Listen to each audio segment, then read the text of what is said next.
ताजो शरिया फरमाते हैं, जहां बानी अता कर दे, जहां बानी अता कर दे, भरी जन्नत हिबा कर दे, नबी मुख्तारे कुल हैं, जिसे जो चाहे अता कर दे।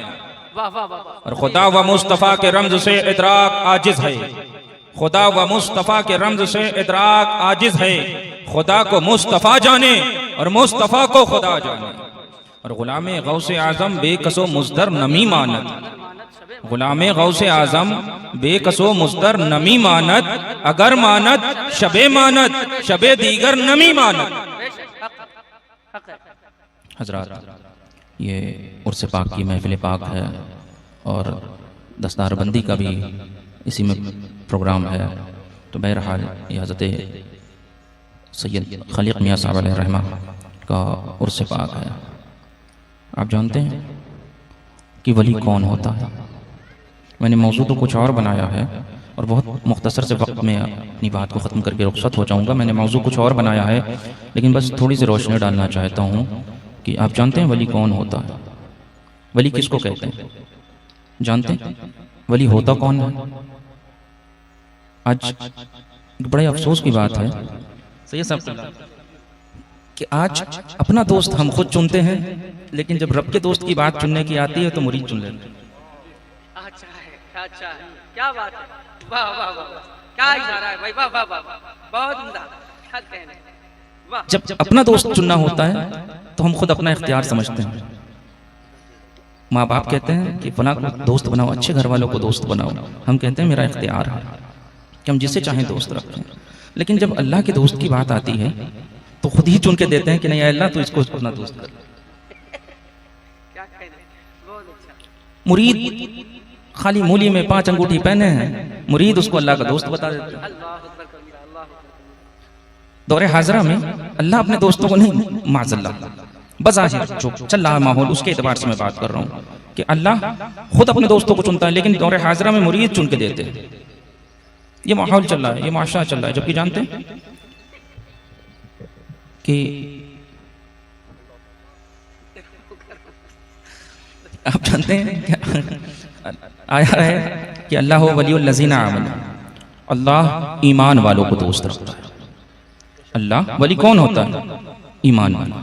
और अल्लाह ईमान वालों को दोस्त रखता है। आज पता हुआ सुलह कुल्लियों से दोस्ती है, वहाबियों से दोस्ती है, अल्लाह का वली बनाए पड़े, अल्लाह अकबर कबीरा, अल्लाह अकबर कबीरा, अल्लाह अकबर कबीरा।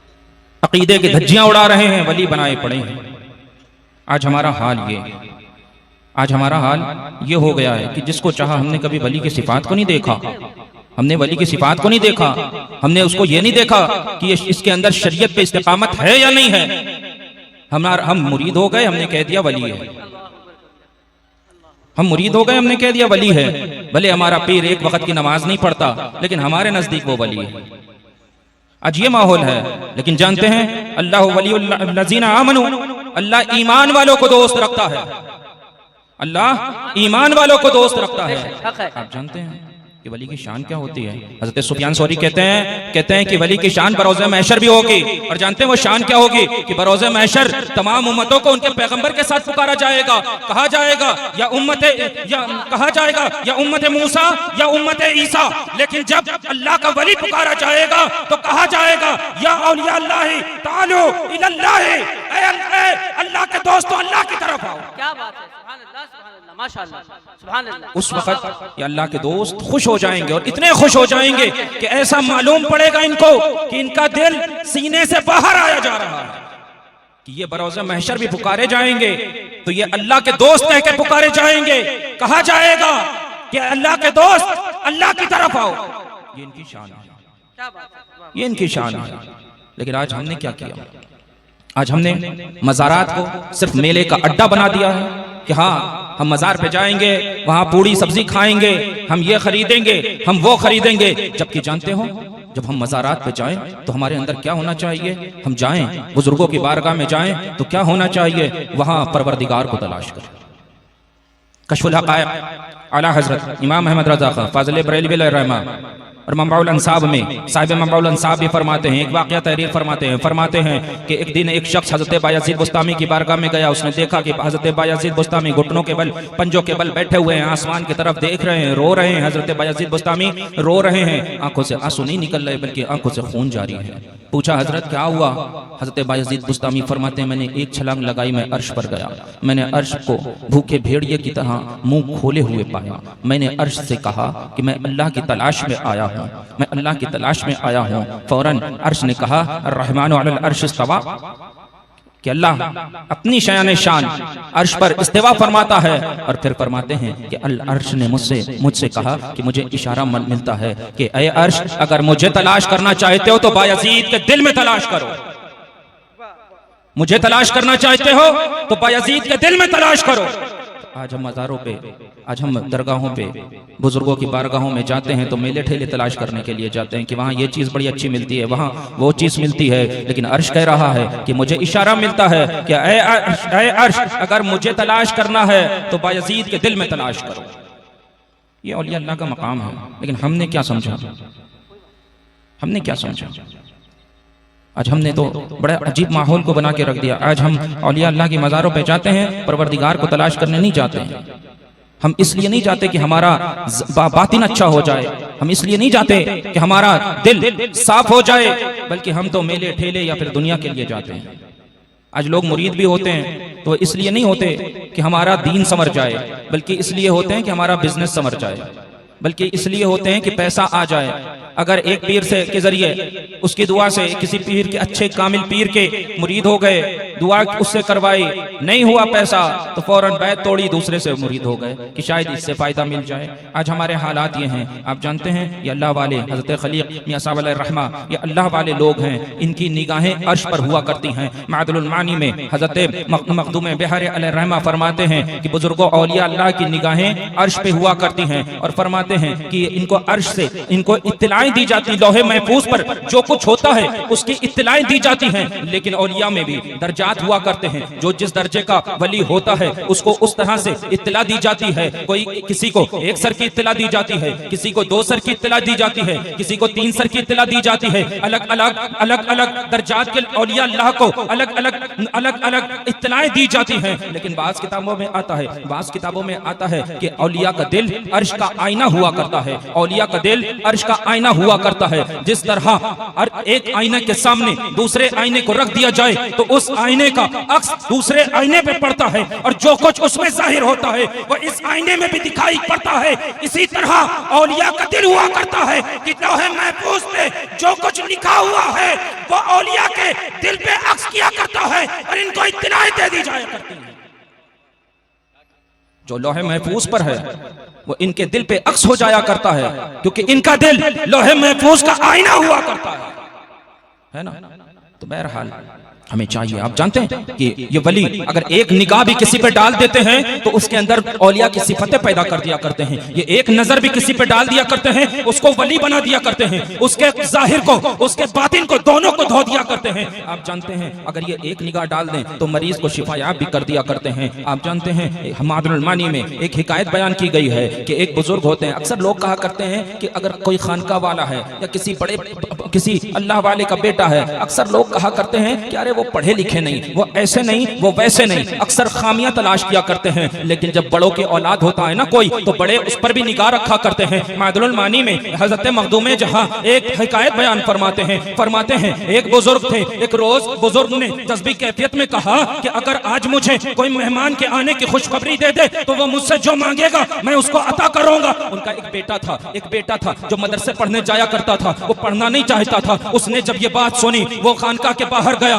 उसने देखा एक मेहमान खानका की तरफ तशरीफ ला रहे हैं। वो दौड़ता हुआ अपने वालिद बुजुर्गवार के पास गया, अर्ज करने लगा, अरे अब्बा जान, आपने कहा था जो खानका में किसी मेहमान के आने की इत्तला दे, मुझे खुशखबरी दे, वो मुझसे जो मांगेगा मैं उसको दूंगा। कहने लगे, हाँ मैंने कहा था। कहा है अब्बा जान, मैं आपको खानका में एक मेहमान के आने की इत्तला देता हूँ। थोड़ी ही देर में एक मेहमान खानका में तशरीफ लाने वाले हैं। उसके बाद वो बेटा कहने लगा, अरे अब्बा जान, आपने वादा किया था जो मांगेगा दिया जाएगा। पूछा, हम कहो क्या मांगते हो? कहता है वो बेटा अपने बाप से अर्ज करता है, अरे अब्बा जान, मैं मदरसे पढ़ने नहीं जाता, मैं चाहता हूँ आज के बाद आप मुझसे मदरसे पढ़ने के लिए ना कहे। वो बुजुर्ग फौरन खामोश हो गए, सोचने लगे कि अगर मैंने वादा पूरा किया तो इसका मुस्तकबिल खराब हो जाएगा, और अगर वादा वफा ना किया तो यह शरीयत के खिलाफ होगा। थोड़ी देर खामोशी इख्तियार करने के बाद वो बुजुर्ग कहते हैं कि ठीक है, लेकिन मेरी एक शर्त है। पूछते हैं, उनके बेटे पूछते हैं, बताओ क्या शर्त है? वो कहते हैं कि तुझे सूरह कुरान की सूरह फतह अज़बर करना पड़ेगी, उसको हिफ्ज़ करना पड़ेगा,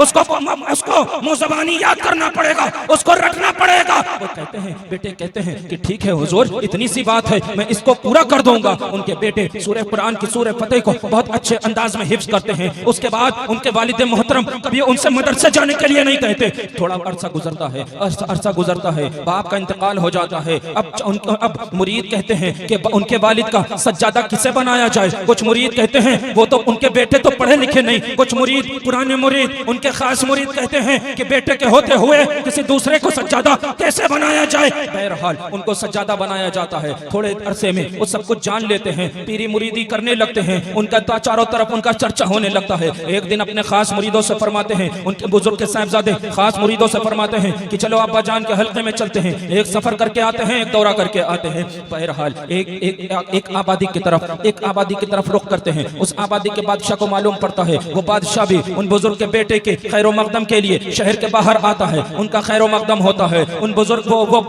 वो साहिब सज्जादा अपने बाप के हल्के में, अपने वालिद बुजुर्गवार के हल्के में रहने लगते हैं। चंद रोज गुजरते हैं, बादशाह को मालूम पड़ता है कि यहाँ के उलमा इनकी ताज़ीम नहीं करते, यहाँ के उलमा इनसे दूर रहते हैं, यहाँ के उलमा इनका अदब नहीं करते, यहाँ के उलमा इनके करीब नहीं जाते। बादशाह उलमा को बुलाता है, उलमा से पूछता है, ऐ उलमा की जमात, जरा ये बताओ तुम उन बुजुर्ग के शहजादे का अदब क्यों नहीं करते, तुम उन बुजुर्ग के शहजादे की कुर्बत क्यों नहीं हासिल करते? उलमा कहते हैं, ऐ बादशाह सलामत, वो कुछ पढ़े लिखे नहीं है, उन्होंने यहाँ तक उन्होंने कुरान भी नहीं पढ़ा, मैं उनका अदब क्यों करने लगा। जब बादशाह इतनी बात सुनता है, बादशाह हैरान हो जाता है। बादशाह कहने लगता है, अगर ऐसी बात है तो ठीक है, उनके साथ बैठ के मुनाजरा कर लिया जाए। वो लोग उलमा की जमात तैयार हो जाती है। जब उलमा की जमात तैयार होती है, बादशाह उन बुजुर्ग के शहजादे के पास पैगाम भेजते हैं, वो भी राजी हो जाते हैं। एक मुतय्यन वक्त पर वो नशिस्त लगती है, उलमा भी मौजूद हैं, उन बुजुर्ग के शहजादे भी मौजूद हैं। जब बादशाह उलमा से कहता है, ऐ उलमा की जमात, इनसे सवाल करो, तुम जो चाहो सवाल करो।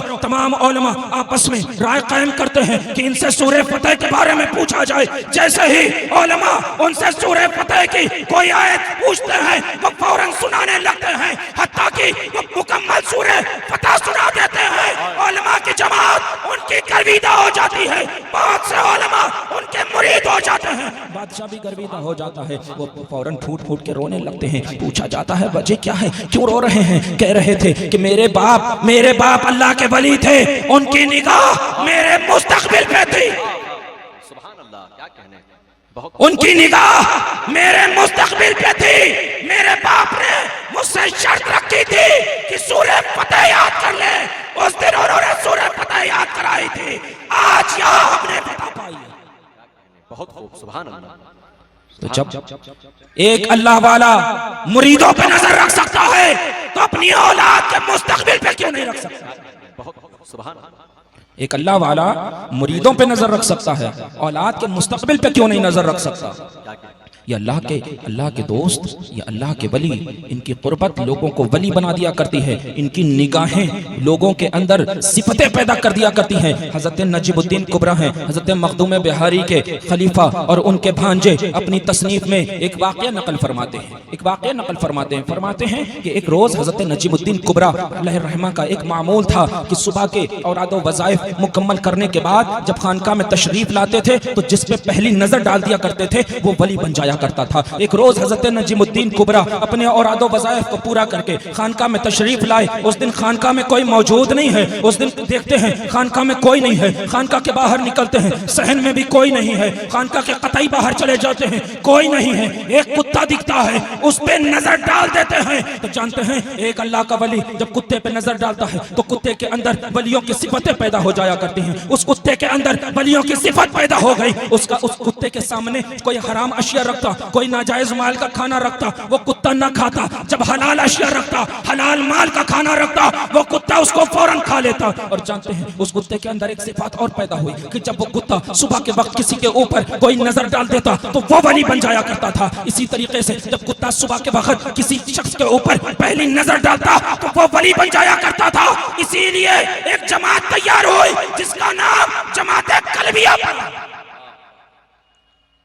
औलिया की एक जमात है जिसका नाम जमात कलबिया है। वो जमात उसी नजीमुद्दीन कुबरा रजी अल्लाह तआला अन्हु की नजर से जो कुत्ते के अंदर सिफात पैदा हुई थी, उस कुत्ते से की नजर से जो जमात बनी वो जन्म जमात कलबिया कहलाई। और आप जानते हैं मादुल मानी में सबसे आखिर में एक वाकया दर्ज है कि फिरोज शाह तुगलक इसके जुजाम हुआ। इसने तमाम बुजुर्गों की बारगाह में गया, तमाम अतिब्बा के पास गया, तमाम डॉक्टरों के पास गया, इसे शिफा ना हुई। इसको मालूम पड़ा कि बिहार में एक बुजुर्ग हैं जिनका नाम शाह मोनेरी बिहारी है, बड़े कामिल वली हैं, उनकी बारगाह में चलते हैं। जब इसने वहाँ से कस्द किया, फौरन हजरत की बारगाह में एक मौलाना रहते हैं जो हजरत के खादिम हैं, मौलाना मुजफ्फर। उन्होंने अर्ज किया कि हुजूर फिरोज शाह तुगलक आता है। आपने फरमाया आने दो। जब वो खानका के करीब आया, आप उठे, वालिदैन के कब्र पे चले गए। हज़रत मखदूम बिहारी उठते हैं, वालिदैन की कब्र पे चले जाते हैं और आदो वज़ाइफ करने लगते हैं, वहाँ पढ़ने लगते हैं। उधर फिरोज शाह तुगलक खानका में तशरीफ लाता, खानका में हाजिर आता है। हाजिर आने के बाद हज़रत मौलाना मुजफ्फर उसकी ज़ियाफ़त में, उसकी मेहमान नवाजी में घर से सालन मंगवाते हैं, खाना मंगवाते हैं। खाने में चिड़िया का गोश्त आता है, खाने में चिड़िया का गोश्त आता है। फिरोज शाह तुगलक के सामने रखा जाता है। तो तुगलक दिल में सोचने लगता है कि अतिब्बा ने तो मुझे चिड़िया का गोश्त तनावुल करने से मना किया है, मुझे ये गोश्त खाने से मना किया है, इन्होंने यही गोश्त मेरे सामने रख दिया, मैं कैसे इस गोश्त को खाऊं। इतना सोच ही रहा था कि मौलाना मुजफ्फर को गुस्सा आया। मौलाना मुजफ्फर ने कहा, ऐ परिंदा उड़ जा। वो चिड़िया जो पकी हुई चिड़िया प्लेट में थी वो फौरन परिंदा बनी और उड़ गई। उसके बाद खानकाह में कोहराम मच गया कि मौलाना मुजफ्फर ने करामत जाहिर कर दी, मौलाना मुजफ्फर ने करामत जाहिर कर दी। हजरत मखदूम बिहारी वालिदैन की कब्र से खानकाह में तशरीफ लाते हैं। मालूम पड़ता है मौलाना मुजफ्फर ने करामत जाहिर की। मौलाना मुजफ्फर को डांटते हैं, इतना डांटते हैं कि मौलाना मुजफ्फर डर जाते हैं। मुरीद थे, खादिम थे, सहम जाते हैं। सहम जाने के बाद आप जाकर छत के पन्नाले में छुप जाते हैं। फौरन बारिश होने लगती है। जब बारिश होने लगती है, पन्नाले से पानी नहीं गिर रहा। हजरत मखदूम में जहां सोचते हैं कि लाओ पन्नाले को साफ कर दे, पन्नाले में अपनी छड़ी से पन्नाले को साफ करने लगते हैं। वो छड़ी की नोक मौलाना मुजफ्फर के जिस्म पे लगती है, उस जिस्म से खून जारी होता है, छड़ी में लग जाता है। हजरत मखदूम बिहारी छड़ी को देखते हैं और फौरन मौलाना मुजफ्फर से कहते हैं, ऐ मौलाना मुजफ्फर बाहर निकल के आओ। मौलाना मुजफ्फर जब बाहर निकल के आते हैं, मखदूम बिहारी मौलाना मुजफ्फर को अपने सीना बसीना फरमाते हैं तन मुजफ्फर जा शरफुद्दीन, जा मुजफ्फर तन शरफुद्दीन, इतना फरमाते हैं। उसके बाद खानकाह में तशरीफ लाते हैं और फिर घर में और हुक्म देते हैं कि जो कुछ सालन बचा हो उसको लेकर आओ। सालन लाया जाता है। फिरोज शाह तुगलक से कहते हैं, ऐ फिरोज इसको खा। फिरोज शाह तुगलक फौरन सालन खाने लगता है। अभी खा ही रहा है कि जुज़ाम गायब हो जाता है, कि उसका जुज़ाम का मर्ज गायब हो जाता है, वो शिफा पा जाता है। तो ये अल्लाह के वली हैं। अगर कह देते हैं कि ये खा ले ठीक, तो वो खा लेता है, बंदा ठीक हो जाया करता है। ये औलिया अल्लाह की सिफतें हैं, ये औलिया अल्लाह की शानें हैं। तो हमको चाहिए कि जब भी हम किसी वली की बारगाह में जाएं, जब भी हम हज़रत खलीक़ मियां अलैहि रहमा की बारगाह में आएँ, तो सच्चे दिल से आएँ और इनकी बारगाह में आएँ और ये सोच कर आएँ कि वहाँ जा रहा हूँ, अपने गुनाहों से तौबा करूँगा, अपने ज़ाहिर को भी अच्छा करूँगा और अपने बातिल को भी रोशन करूँगा, है ना। ये मकसद नहीं होना चाहिए वहाँ जा रहा हूँ, दुकान लगी होगी, ये खरीदूंगा वो खरीदूंगा।